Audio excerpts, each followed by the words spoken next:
All right, we are at the UK Creative Festival in Margate 2026 at Dreamland. We're going to go around and check out all the stalls to give you a flavour of what it's all about. Follow me through here.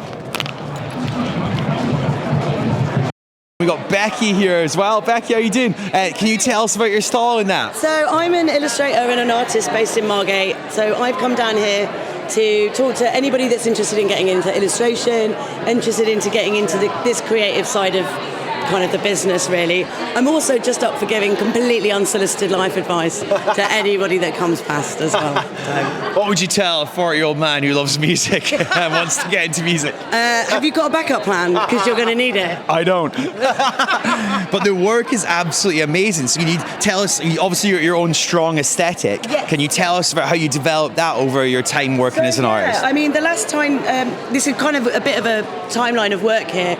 So this piece of work that I did for Royal Mail was the last time that I did anything that didn't involve colour. So we're looking at nearly like 10 years on now. And after that piece of work, I kind of made a very conscious effort to get more colour in. And I was looking at a lot of trade union banner work and Victorian design at the time, which has kind of bled into this weird psychedelia, kind of yellow submarine-y kind of, I don't even know what you call it anymore. It's just a real like kind of mixture of, it's all about joy, it's all about community, it's about the power of colour and light to bring goodness to our areas and our worlds, basically. Amazing. So most of our students are 16 to 25 years old. What was it like for you then? Were you just developing your style? Oh, wow. When I was 60, I was a real, like, you would not get me out of the art room. I was hiding in there from other lessons quite a lot of the time. I had an amazing teacher that let me do what I wanted to do. Mr. Plant, shout out Mr. Plant. He was absolutely incredible, and I think that freedom really gave me the ability to develop what I wanted to do. So I'd say to like any kids out there, just get into those classrooms and fight for what you want to do. Mate, I was just saying to a girl earlier, make yourself a nuisance as much as you possibly can. Fight for what you want to do. If you want to do something different to what you're being offered, suggest an opportunity to do something different, get in there and change people's minds.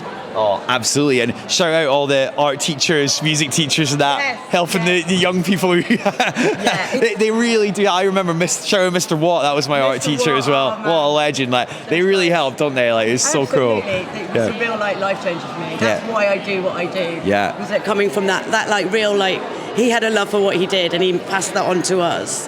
And I think it could have been really different if it hadn't been like that. So yeah, that's cool. So why do you think things like the UK Creative Festival are important, and why do you think Margate's a great place to have it? I think we've got an amazing community here, and we've got an amazing offering to give to people. We've got not just Dreamland and the space to do this. There's so many people that live around here and in the surrounding area that want to help people. For a start, I think like when I was 16 to 25. Oh my God, I would have killed for something like this. I didn't even know these jobs existed, let alone how you would get into them. And I grew up in not in the middle of nowhere. I was in Lincolnshire, but it was like, I didn't know what, visual anything was. I just knew that I wanted to draw things. So I think giving this opportunity and people can actually see real jobs that they can do, not just ideas of things. I think that's really important, going like, you can do this, and by studying that, this could come about. And also, that studying isn't necessarily the path for everybody. It's not all about college and university. Some apprenticeships and going into that path can be really important for people, and for them to see that as an equal opportunity, I think is really important.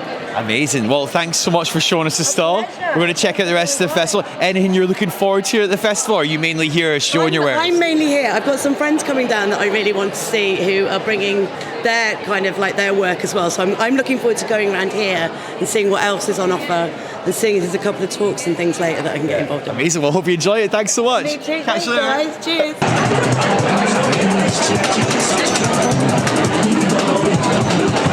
So we are continuing our walk around the festival. It's been amazing so far. We've got a DJ over there, but we have got Evie here at the UK Creative Jobs for Creative People, who I follow on Instagram. They're great. So it's nice to meet you guys in person. Nice to meet you. For those that haven't seen it on your website or Instagram, can you tell us a little bit about the Creative Jobs, Creative People project? So we've officially gone live this week. We are a creative jobs board, but with a difference. So we're linking up creative workers with creative roles, but the owner behind this company also owns and international voiceover agency. No way. And we have found it very difficult to recruit and get younger people into the roles. I know a few students. Right? So, our whole mission was to create something where, yes, it's a jobs board, but actually behind it, we're going to really help young people infiltrate the creative industry. So at the minute, we've just launched this week. Awkward. And there's a few jobs up there, but we're also creating a whole section where we're looking at mentoring, we're looking at interviewing companies and asking them, how do these young people get in? I think the way the industry's gone, you either have to be very wealthy or very well connected to get into companies to get the experience, and we want to break that. Yeah. And this is what we're trying to do with creative jobs, creative people. Absolutely brilliant. So our students are 16 to 25 years old, all doing music and media. Some loving video, graphics, doing stuff like this, like podcasting and videos. So this could be right up their street as well, for sure. An example of something that we're doing, I think we're doing it monthly, I need to double check that, is we're highlighting an artist of the month. So at the minute we're working with a young person who does a lot of animation, and they are going to infiltrate our website, our socials with their stuff, and link it in with ours and their page. So we're not only doing this, we're walking the walk. We are employing young people to work with us and to get things moving. So on the jobs board, we've got volunteer roles, we've got junior roles, we've got senior roles, we've got everything to make this happen. We want these young people, otherwise we're going to lose them. Yeah, and definitely, because like a lot of our young people will be like on Indeed and stuff like that. You're trying to find a creative job, and it's like almost impossible. I did find my job at SupaJam on Indeed though, so but anyway. But yeah, this is much more appropriate, and I think a lot of young people will find it more. What inspired you and like the founder to set this up? Like, was there like a certain moment or story behind it? Well, I think we were looking for an entry level. We call them bookers when they're booking the voiceovers into the jobs, and we were like, why are we struggling so much? Like, we know there's loads of creative young people around here. Yeah. We were advertising in certain places on certain websites, and we were like, no one knows where to look. Centrally in Kent and also in London, but in Kent, we are going to branch out. So we were like, let's create something and build it and connect in with the colleges, connect in with all the local creative companies, and make it a central hub so the young people can see what is going on, go to one place, get the support, get them in work, get their brains in the industry, because we need them.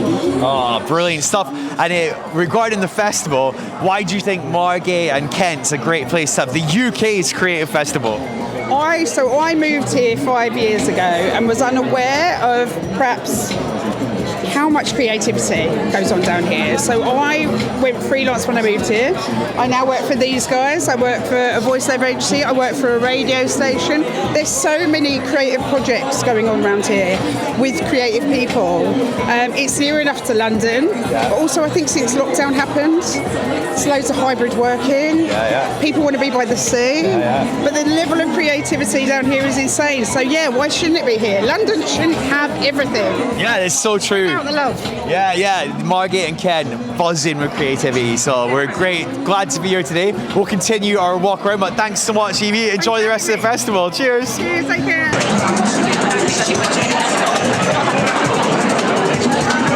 All right, so we are the next stall at the UK Creative Festival. I've got Charlie here. Charlie, tell us what you're up to today. Hi, we're just here talking about our Ignite program, which is like our intern sort of program that runs 3 times a year. It's 15 weeks long. It's London living wage. It's a really good opportunity for aspiring creatives, designers, anyone from like any creative background to come and sort of have a go at being a creative for 3.5 months in the advertising industry. So we're specifically advertising in healthcare, so it's a bit different. You get the opportunity to work on briefs that are like more sort of important, sort of patient focused, and then more consumer ones as well, but still within the realm of healthcare. So that's so cool. So what kind of activities day to day or stuff can maybe potential apprentices get involved with? Is it camera work or graphics or writing copy? What kind of stuff? So there's quite a bit of copy, as you mentioned. So in obviously advertising, you work in creative partnerships, but there'll be 4 interns or 4 people on the program and they will have the opportunity to either work as a group or in pairs or like just collaborate with people on the creative team. And there'll be art directing, copywriting, all of that kind of stuff. So ideas, we need people with big ideas, just different ways of thinking to sort of get into those briefs. That's cool. So our college, SupaJam, is 16 to 25-year-olds. A lot of them are neurodiverse. It's music and media, but a lot of them might not have thought of applying your skills, guys, to doing like kind of advertising and media work. So what would you say to some students who might have some of those skills and kind of soft skills as well, but haven't thought about going into the advertising sector? How have you found it, and what would you say to them? I'd say it's just like, it doesn't really matter if you have the sort of university degree or specific thing that you may think you need. The sort of benefit of our program is we're looking for all sorts of people. So just if you think a bit differently and you like being creative, maybe give it a shot. Like just sort of, if you want to sort of build your own portfolio or whatever, feel free to do that, but you don't need that to join us. Just like have a look for some maybe short creative briefs online and just have a go at thinking differently. Don't put yourself to any rules, just have fun. Maybe that's the way to go. Just have fun with the creative. Amazing. Well, thanks, Charlie. Thanks, Summer. I hope you guys enjoy the rest of the festival, and then we'll catch you later. Cheers. Cheers, Dave.